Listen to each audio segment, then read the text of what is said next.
You're 18 and still under our roof. What a failure, my parents said, then kicked me out with nothing. Years later, I met them again in the lawyer's office when my name was the only one in the will. I'm 27 years old. And if you had told me 10 years ago that I'd one day inherit my grandfather's entire estate worth a jaw-dropping $3.5 million, I would have laughed in disbelief. Back then, I didn't even know if I'd make it through the week, let alone to a point in life where I'd be sitting in a lawyer's office with my estranged parents staring at me like vultures circling their prey. The irony of it all is that these are the same parents who cut me off at 18, threw me out with nothing but a backpack, and told me I wasn't their responsibility anymore. Yet here we are with them suddenly reappearing at the will reading as though the past decade hadn't happened. Growing up, my family was complicated. My mom and dad weren't poor by any means. We lived in a nice enough suburban home. My dad worked as a regional manager for a logistics company, and my mom was a part-time teacher who liked to act like she ran the entire neighborhood. But they had one fatal flaw. Appearances were everything. My older sister Claire was the golden child, straight A student cheerleader, the one who never caused them trouble. She could do no wrong. I, on the other hand, was painted as the disappointment. I wasn't rebellious. Not really. I just didn't fit their mold. I liked art more than football books, more than cars, and I had this stubborn streak that meant I questioned things they expected me to just accept. That, to them, was unforgivable. The cracks really started showing when I was a teenager. Anytime money was involved, it became a weapon. Claire got a brand new car for her 17th birthday while I was told to be grateful for hand-me-downs. She got her college tuition fully covered while I was told if I wanted to go, I'd better figure it out myself. And when I tried to push back asking why things weren't equal, I got lectures about being a man and earning my place. My mom would roll her eyes and say things like, you've always been too sensitive. You expect the world to hand you things. My dad would mutter about how I'd never make it without them. I'll never forget one night at dinner when my father leaned across the table, looked me dead in the eye and said, "If you're still under our roof by 18, you're a failure." I laughed then because what else could I do? But inside, I was crushed. When my 18th birthday came, they didn't just kick me out, they staged it like a performance. They sat me down, told me they were cutting me off financially, and said, "It's time for you to learn the value of hard work." They gave me no money, no support, not even a safety net. I walked out of that house with a backpack, 2 changes of clothes, and a part-time job that barely paid enough for groceries. That night, I slept in the backseat of my car. Meanwhile, Claire was posting Instagram photos from her sorority house, smiling with a shiny new MacBook and a credit card from Dad. The only person who didn't abandon me was my grandfather. He was my dad's father, and he'd always been different from the rest of them. Where my parents saw weakness, he saw potential. Where they mocked me for being quiet, he said, "Oliver, that's because you think before you speak." He didn't care that I wasn't the athlete or the golden child. He saw me for who I was.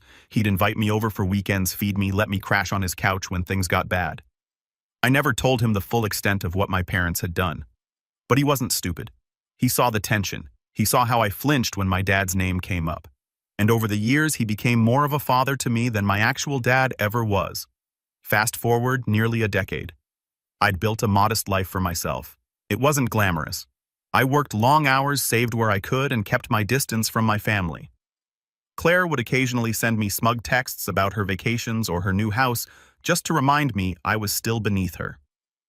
My parents' silence, unless of course they needed something. Then suddenly, I'd get a call with my mom's syrupy voice. "Oliver, honey, how are you doing?" I knew better than to fall for it. I always kept my answers short. I wasn't going to be their backup plan. And then came the phone call I'd both dreaded and expected. My grandfather had passed away. It gutted me. Even though he'd been sick for a while, I'd convinced myself he'd pull through. Losing him felt like losing the only real family I'd ever had. When the lawyer called and told me I was expected at the will reading, I assumed I'd get maybe a watch or a letter, something sentimental.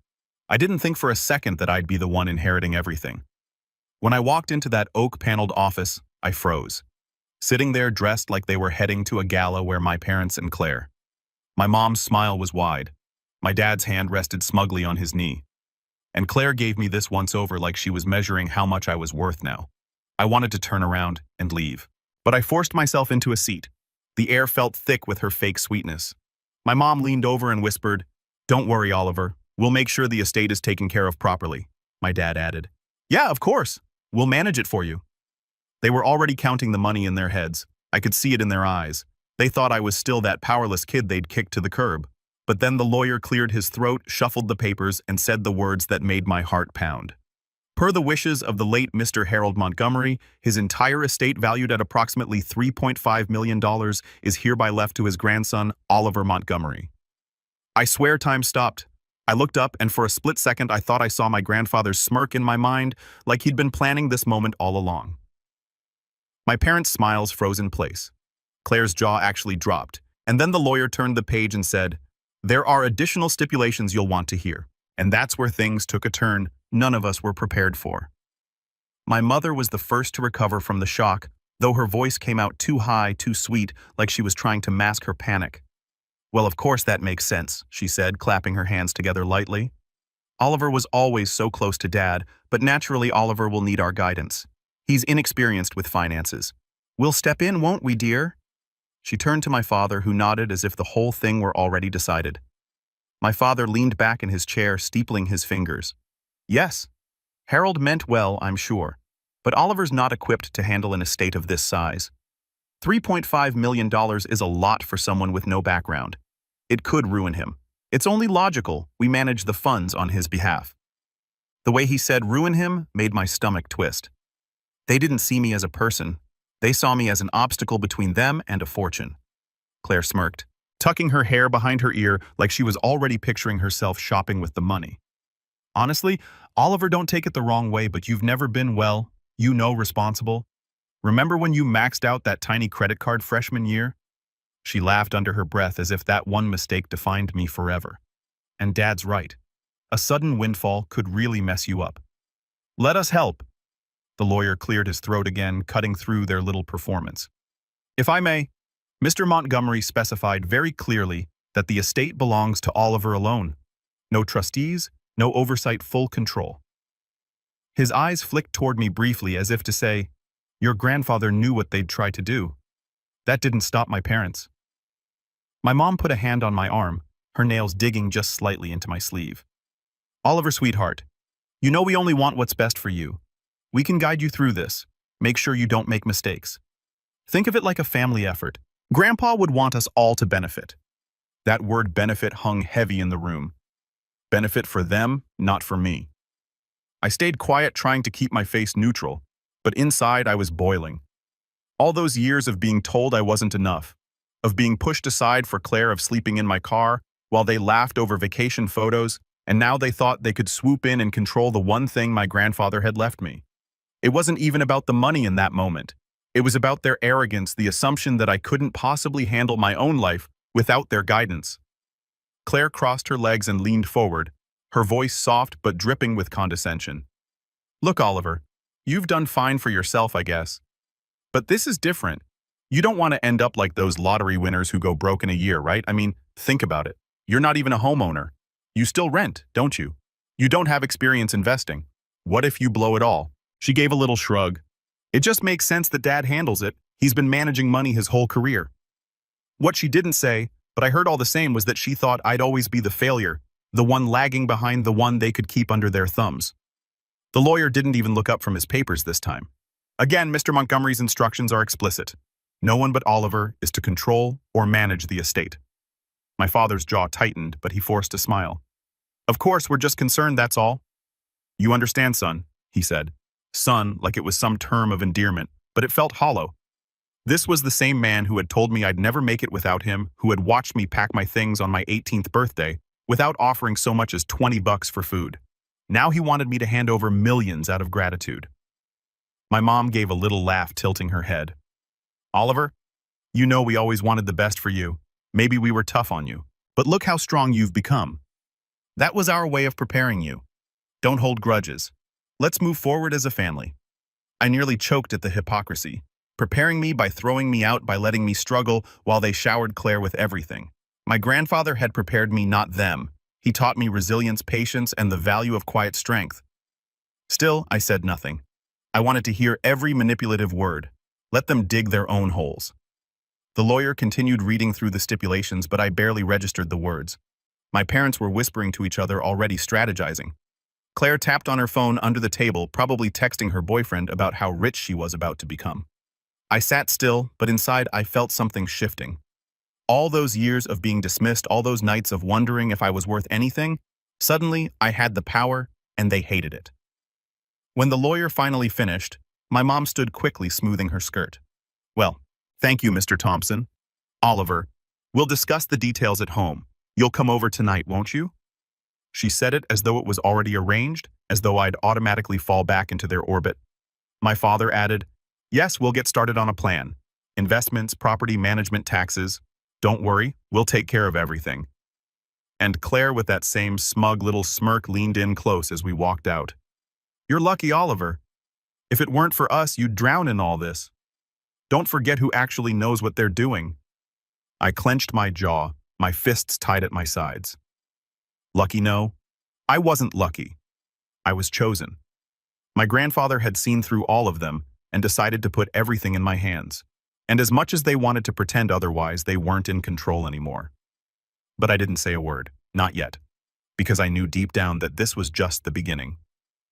I left the law office that afternoon with my head spinning, the copy of my grandfather's will clutched in my hands like a lifeline. My parents had walked out with the kind of brittle smiles that come from swallowing disappointment, but I could feel their eyes burning into my back as I went. I knew them well enough to recognize that this wasn't the end of their schemes. It was only the start. And I wasn't wrong. That very evening around 9 p.m., I got a knock at my apartment door. When I opened it, there stood Claire, looking like she'd just stepped off a runway perfume clouding the air. She gave me that same little smirk and slipped past me without asking.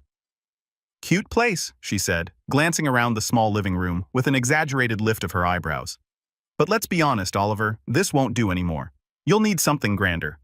And you know who can help with that? Me." I closed the door slowly, already exhausted. "What do you want, Claire?" She plopped onto my couch like she owned it, crossing one leg over the other. "Simple. I'm here to make sure you don't embarrass yourself with this inheritance. You've been living small for so long you don't even realize what you've got. Think about it. Dad knows investments. Mom knows people. And I..." She twirled a strand of hair around her finger. "I know style. Imagine the three of us helping you. We could turn Grandpa's estate into something bigger, but only if you stop being stubborn." Her words stung, not because they held truth, but because they mirrored every insult my parents had ever thrown at me. Small, stubborn, incompetent. She'd learned the script by heart. "I don't need help," I said firmly. "Grandpa left it to me. Not you, not them, me." Her smile faltered just slightly, but she covered it with a laugh. "Oh, Oliver, you really think that? You think Grandpa didn't expect you to lean on the family? You wouldn't even have met with that lawyer if Mom hadn't told you the time." That's when I realized she wasn't here to help. She was here to test me to see if I'd been. But the real betrayal came a week later. I got a call from the lawyer. His tone clipped. "Oliver, I need to ask, did you authorize any changes to the estate account?" My stomach dropped. "No." "What?" "There have been attempts to access the funds. Someone presented themselves at the bank as your representative. Luckily, the bank flagged it because of the stipulations in the will, but they were very insistent, claiming you had verbally authorized it." I knew immediately who it was. My parents. That night, I drove past their house. It looked exactly as I remembered. 2 cars in the driveway, the porch light glowing warmly, the picture of suburban comfort. I sat there in the dark, hands gripping the wheel, watching the home I'd been exiled from. And for the first time, I didn't feel sadness or longing. I felt cold, calculated, because this wasn't just manipulation anymore. This was theft. They were willing to break the law, to forge, to lie, just to strip me of what my grandfather had trusted me with. And then, as if the universe wanted to twist the knife, Claire texted me later that night. "Don't be naive, Oliver. Money belongs in the hands of people who know how to use it. Be smart, or you'll lose it all." I stared at the message for a long time, my heart thudding in my chest. That was the moment something snapped. The betrayal wasn't just their attempt to steal from me, it was the realization that they would never see me as anything other than the weak link, the disposable one. They had cut me off at 18, laughed as I scraped by, and now that I finally had something of my own, they wanted to take it too. I put my phone down and sat in the dark thinking about my grandfather. I remembered his voice, steady and firm, the way he'd look at me and say, "Over, don't let anyone tell you what you're worth. You decide that." For years, I hadn't believed him. But now, with my parents circling like sharks, I finally understood. That night marked the turning point. I wasn't going to let them manipulate me anymore, and And I wasn't just going to protect what was mine, I was going to make them regret ever underestimating me. But I had no idea just how far they'd go next or how ugly the fight was about to become. The days after the bank incident were some of the darkest I'd lived through since the night I was kicked out at 18. At first I thought I could just ignore my parents' schemes, cut them out completely, and move on with my life. But that's not how they worked. They had this way of clawing into every crack, forcing themselves into places they didn't belong until you felt suffocated. I started noticing strange things. One morning I went down to my car and found a deep scratch carved along the side. It wasn't random. It was deliberate, jagged, like someone had taken a key and dragged it from the front bumper to the taillight. Later that week, I got an email from my landlord saying they'd received multiple anonymous complaints about noise from my apartment. I lived alone. I barely played music and I worked late most nights. It was obvious someone was trying to make trouble for me. And then came the whispers. My parents still lived in the same town I'd grown up in, and they had their little circle of friends. The country club set, the church crowd, the neighbors who thrived on gossip. Suddenly, those people were looking at me differently when I ran errands around town. The cashier at the grocery store who used to smile now raised her eyebrows when I paid in cash. The woman at the gas station muttered, "Must be nice living off an old man's money." I knew where it came from. My parents had started painting me as the greedy, undeserving grandson who swooped in and stole the family estate. The worst part wasn't even the slander, it was the silence. The few friends I had in town stopped calling. They'd heard the rumors too, and maybe part of them believed it. I'd worked so hard to scrape together a reputation as someone dependable, someone who could be trusted, and now my parents were undoing it all.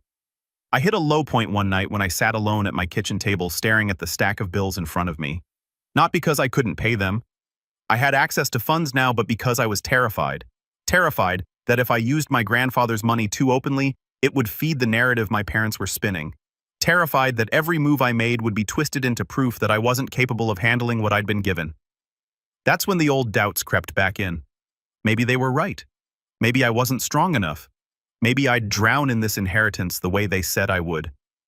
For hours I sat there replaying every insult, every dismissal, every memory of being told I was worthless. It was like I was 18 all over again, sleeping in the backseat of my car, wondering if I'd even make it to the next week. But then I opened the drawer of the table, and inside was something I'd nearly forgotten. An envelope my grandfather had given me on my 21st birthday. I'd kept it all these years without ever really looking at it again. Inside was a letter written in his firm, slightly shaky handwriting. Oliver, if you're reading this, I hope you've learned by now that the world doesn't give you anything it tries to take. Don't let them. You are stronger than you know, and one day you'll have to prove it. When that time comes, don't shrink back. Stand tall. They can only take from you if you hand it to them. I read it over and over until the words burned into me. My grandfather had known. He had seen through my parents long before I ever did, and he had trusted me to rise above it. That night, something shifted in me. I was still at rock bottom, lonely, beaten down, overwhelmed. But I started to plan quietly, carefully. I began documenting everything. I kept copies of the bank's report about the attempted account access. I saved Claire's text messages. I wrote down every rumor I heard in town and where it had come from. At work, I started staying late using the company's public computers to research estate law, trust funds, and property management. If they wanted to treat me like I was incapable, I was going to make sure I became the most capable person in the room. I didn't tell anyone what I was doing. I smiled when people sneered, stayed calm when my parents sent their little barbs, and acted like I was backing down. All the while, I was building something quietly beneath the surface. It was lonely, painful. Every day felt like walking a tight trope over an endless drop. But there was a strange power in the silence. For the first time, I wasn't reacting. I was preparing. And I had the distinct, unshakable feeling that my grandfather would have been proud. I didn't know when or how, but I swore to myself that the day would come when the balance shifted, when I'd stop being the target and start being the one holding the strings. I just didn't realize how quickly that opportunity would arrive, or how brutally my parents would try to force my hand. The shift didn't happen overnight, but once it began, it felt unstoppable, like a tide finally turning in my favor after years of being dragged under. I kept my head down, worked long hours, and poured myself into learning everything I could about handling wealth responsibly. It wasn't about the money itself, not really. It was about proving to myself that I wasn't the helpless child my parents had always claimed I was. The first real turning point came when I hired a financial advisor. Not someone flashy or connected to my parents' world, but a quiet, meticulous man named Richard who had been recommended through a coworker. He wasn't impressed by the size of the estate. And he didn't treat me like a child. He sat across from me with a yellow legal pad, asked careful questions, and listened to my answers without judgment. By the end of our first meeting, he handed me a simple plan. Investments, diversified taxes, covered long-term security built in. "You're more than capable," he told me as we shook hands. "You just needed someone to confirm it." Those words lit something inside me. For the first time, I felt like I wasn't just holding on to my grandfather's gift out of fear. I was building on it. I used part of the estate to buy a modest home in a quieter part of town. Nothing ostentatious, nothing my parents could sneer at as showing off, but it was mine. Walking through those empty rooms the first night, I stood in the middle of the living room and just let the silence wash over me. No one could throw me out here. No one could tell me I didn't belong. The keys in my pocket were proof that I'd finally carved out something real. At work, too, things started to change. I'd been just another name on the payroll. But now, with the weight of my grandfather's letter in the back of my mind, I started pushing harder. I volunteered for projects, stayed late, delivered more than people expected. Slowly, people began to notice. A promotion came, small but significant. My boss told me, "You've got leadership in you, Oliver. You just need to believe it yourself." I didn't broadcast any of this. I knew better than to let my parents catch wind of how well things were going. But inevitably, word trickled out. Small-town gossip had a way of circling back. And soon enough, I started hearing whispers that only fueled me more. "He bought a house. He's got a new job title. Maybe Harold knew what he was doing after all." The rumors my parents had spread were starting to crack, replaced by something else. Respect, even if grudging. And that respect terrified my parents more than anything. One evening, Claire showed up at my new house uninvited. I didn't let her pass the porch. She stood there in heels, arms folded, her expression caught between disbelief and irritation. "Nice place," she said flatly. "Did you decorate it yourself? Or did you finally get someone to hold your hand?" I didn't bite. I just leaned against the doorframe and said, "I'm doing fine, Claire." "Better than fine." Her eyes narrowed. "Don't get cocky, Oliver. You think one house and a job promotion means you've won? Dad's already looking into ways too." She stopped herself, biting her lip, but I caught it. Dad's already looking into ways to what? Regain control, undermine me. It didn't matter. I knew then that they hadn't given up. And that's when I realized my rise wasn't just about survival anymore. It was about positioning. Every step forward was leverage. Every success was a weapon they couldn't take from me. I began aligning myself with people outside of my family's reach. I joined a local charity board in my grandfather's name, honoring the work he'd quietly done for years. I worked with people who respected my grandfather, who remembered his integrity and generosity. With each handshake and each connection, I was weaving a net of support around myself, one my parents couldn't break with gossip alone. Inside, I was still cautious, still carrying the scars of those early years. But for the first time, I felt a quiet confidence building. My parents had expected me to stumble, to drown in responsibility. Instead, I was learning to swim in deeper waters than they ever imagined. Still, I kept my preparations hidden. I knew the storm wasn't over. If anything, it was gathering. And when it broke, I wanted to be ready because I could feel it coming. My parents weren't the type to accept defeat quietly. They tried manipulation. They tried theft. They tried slander. None of it had worked. The next move I knew would be bigger, more desperate. And when it came, I had to be in a position not just to defend myself, but to strike back. The setup came almost by accident. Though in hindsight, it felt like my grandfather's hand guiding me even years after his passing. I'd been attending more of those charity board meetings, the ones I joined in his honor. And it was at one of these gatherings that I met a man named Daniel Grant. He was in his late 50s, a retired attorney with sharp eyes and the kind of calm presence that made you lean in when he spoke. He'd known my grandfather personally. Apparently, they played chess together every Thursday night for nearly a decade. When he found out who I was, his expression softened. "Harold was a rare man," he said, shaking my hand firmly. "I hope you know how proud he was of you." Something about the way he said it felt different, almost conspiratorial. Over coffee later that week, he leaned across the table and lowered his voice. "You should be careful, your grandfather." He anticipated there might be trouble after he passed. He put certain protections in place. I froze. Protections. What kind of protections? Daniel smiled faintly. "That's something we can talk about more formally. But let's just say Harold wasn't blind to your parents' nature. He made sure the estate would be safeguarded in ways they wouldn't expect. If they overstep, it won't just be morally wrong, it'll be legally disastrous for them. For the first time, I realized I wasn't just playing defense, I had ammunition. Over the next few weeks, Daniel helped me understand exactly what my grandfather had done. The estate wasn't just a lump sum of money, it was structured carefully. There were deeds shares in a small portfolio of properties and even a trust earmarked specifically for philanthropic projects in my name. More importantly, there were clauses, ironclad stipulations, that explicitly disinherited my parents if they attempted to interfere or present themselves as representatives. My grandfather had written it all down, signed and notarized, as though he knew they would try to take what wasn't theirs. As Daniel laid it all out piece by piece, I felt something shift inside me. All those years I thought I was alone, powerless, scrambling to survive. It turned out my grandfather had been planning for this exact moment. He had seen the storm brewing, and he had left me not only the resources to withstand it, but the leverage to fight back. Meanwhile, my parents grew bolder. I started getting letters in the mail, formal-looking envelopes with their names typed neatly at the bottom. Proposals for how I should allocate the inheritance. One suggested putting Claire on the payroll as a family liaison. Another recommended selling off the estate properties to avoid management headaches, and of course funneling the proceeds into trusted family accounts.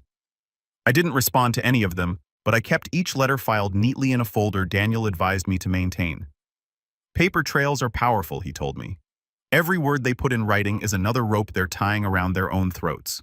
At the same time, I was climbing higher in my own right. Work recognized me again this time, with a significant promotion that came with more authority and a seat at the table during strategy meetings. Suddenly, people who had once overlooked me were asking for my opinion, nodding when I spoke. It wasn't about the money anymore, it was about respect. Real respect earned through persistence and competence, and with respect came allies. The more people saw me stepping into my own, the more they pushed back quietly against the rumors my parents had seeded.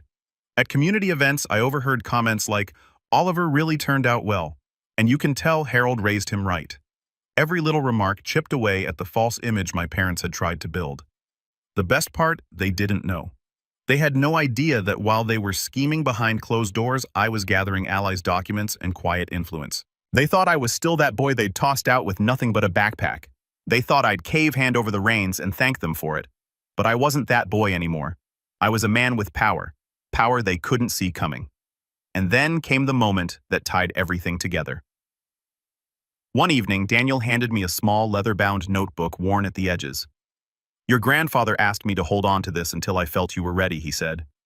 Inside were pages of my grandfather's handwriting notes, reflections, and at the back a detailed outline of how to counter every move he predicted my parents might make. He hadn't just left me money, he had left me a playbook. As I closed the notebook, my hands trembling, I realized something with bone-deep certainty. The time for simply surviving was over. I wasn't just going to defend what was mine, I was going to set the stage so that when my parents inevitably made their next move, I'd be ready to crush it completely. They wanted to play games with me. They had no idea I was already holding the winning hand. The breaking point came faster than I expected. My parents had been circling for months, sending letters hinting through neighbors and making not-so-subtle remarks whenever we crossed paths in town. But when they finally made their move, they went big. Too big. One crisp autumn morning, I got a call from Daniel. His voice was calm, but there was a sharpness to it I hadn't heard before.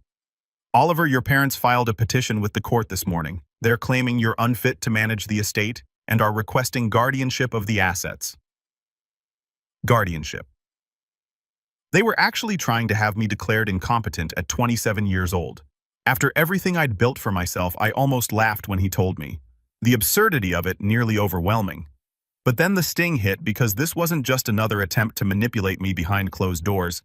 This was public. This was them dragging my name through the mud, trying to brand me as incapable in front of the entire community. And that was their mistake. Daniel and I had been preparing for months, quietly collecting every scrap of evidence of their interference, the attempted bank access, the manipulative letters, the rumors they'd spread, the wool stipulations my grandfather had laid out with surgical precision. Piece by piece, we had built a case so airtight it practically glowed. The court date arrived on a gray Tuesday morning. I walked into that courtroom in a simple suit, no entourage, no theatrics. My parents were already seated flanking Claire like loyal soldiers. They looked smug, confident, as though the outcome was already sealed. My mother even had the nerve to smile at me, her expression syrupy sweet, like she was forgiving me for forcing this spectacle. But when the judge called us to order, and my parents' attorney began his opening statement, the crack showed immediately. He painted me as irresponsible, emotionally unstable someone prone to financial recklessness. He cited my lack of experience and my modest background. Claire nodded dramatically at each point, playing her role to perfection. And then, it was our turn. Daniel rose slowly, his presence commanding, without needing to raise his voice.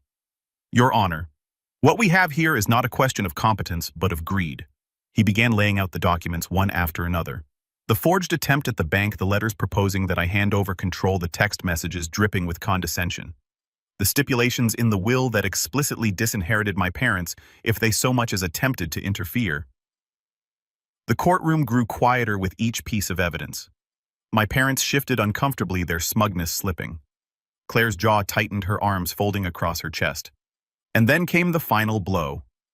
Daniel held up the leather-bound notebook my grandfather had left me. Mr. Montgomery anticipated this very situation. In his own handwriting, he described his concerns about his son and daughter-in-law's history of manipulation. He wrote, and I quote, "If they attempt to take what is not theirs, it will be proof enough of why I chose Oliver." The words echoed in the courtroom like a gavel strike.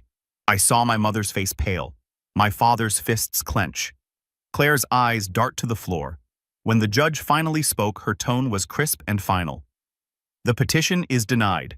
The estate will remain solely in Oliver Montgomery's control. Furthermore, this court cautions the petitioners against any further attempts to undermine the explicit wishes of the deceased. This matter is closed. It was over in less than an hour, but the fallout was instant. My parents' attempt to seize control had not only failed, it had publicly exposed them for exactly what they were: manipulative, greedy, desperate. As we left the courtroom, my mother tried one last time. She reached out, her voice trembling with false warmth. Oliver, sweetheart, we only did this for you. You don't understand how much pressure this is. Let us. I stopped and looked at her, calming a way I hadn't been my entire life. No, I said simply. You did it for yourselves. Grandpa knew it, and now everyone else does too. Her hand froze in the air before dropping to her side. My father muttered something under his breath, but he couldn't even meet my eyes. Claire stormed ahead, her heels clicking like gunshots against the marble floor. I walked out of that courthouse with the weight of years lifted from my shoulders. Not only had I defended my grandfather's trust, but I'd done it with a calm they never expected from me. They had underestimated me every step of the way, and in the end, their own arrogance had undone them. But this was only the beginning of their reckoning. Because while the courtroom had settled the legal battle, the real fallout, the social, the personal, the irreversible, was still waiting just around the corner. The weeks after the court hearing were like watching dominoes fall one after another in slow motion. My parents had walked into that courtroom believing they'd win, believing they could bend the world the same way they'd bent me when I was young. But the judge's ruling had done more than deny their petition. It had stripped away the illusion they'd built for decades, and once the mask slipped, the whole town began to see them differently. It started small. My mom's circle of friends at the country club, the ones she'd spent years gossiping with, began to distance themselves. Where once she'd been the center of attention, now conversations stopped when she walked into the room. One woman even told me quietly, "We had no idea how badly they treated you, Oliver." I'm sorry. My mom tried to keep up appearances, but the icy smiles and hushed whispers told me her reputation was collapsing. My father fared no better. His company had heard about the hearing. Small towns have a way of carrying stories into every corner, and suddenly his financial expertise wasn't such an asset anymore. Clients grew weary, meetings were canceled, and eventually word spread that he'd been asked to take an early retirement. For a man whose identity was tied entirely to his career, the humiliation was devastating. And Claire, oh Claire, her fall was the sharpest of all. She had built her social status on the back of being the golden child, the one who could do no wrong, the one who mocked me while being showered with gifts. But after the hearing, people saw her differently. At parties, she was no longer the center of attention, just the girl who had tried to steal from her own brother and failed. Her boyfriend left her not long after, and I heard through the grapevine that she'd moved back in with my parents. The three of them under one roof again, feeding off each other's bitterness like a slow poison. Meanwhile, my own life expanded in ways I hadn't imagined. The estate wasn't just money, it was opportunity. I invested in myself in projects my grandfather would have been proud of. The charity board grew into something larger, and I found myself stepping into leadership roles where my voice mattered. For the first time in my life, I wasn't the outsider. I wasn't the disappointment. I was someone people respected. But the most powerful moment came one evening when I drove past my parents' house, the same house I'd been thrown out of at 18 with nothing but a backpack. The porch light was on, but the lawn was unkempt, the shutters in need of paint. The house looked tired, worn down, almost like the people inside it. I parked across the street for a while watching. Memories washed over me. The night of my exile, the years of mockery, the endless comparisons to Claire. For so long, this place had represented my failure, my shame. But now looking at it, I felt nothing but clarity. They hadn't destroyed me. They had forged me. Every insult, every dismissal, every cruel word had built the resolve I carried now. And then I realized the revenge was complete. Not because I had humiliated them in court, not because they'd lost their standing, but because I no longer needed their approval. Their power over me was gone entirely. I rolled down my window, letting the cool night air in, and whispered to myself words I'd never dared say before. Grandpa was right. I decide what I'm worth.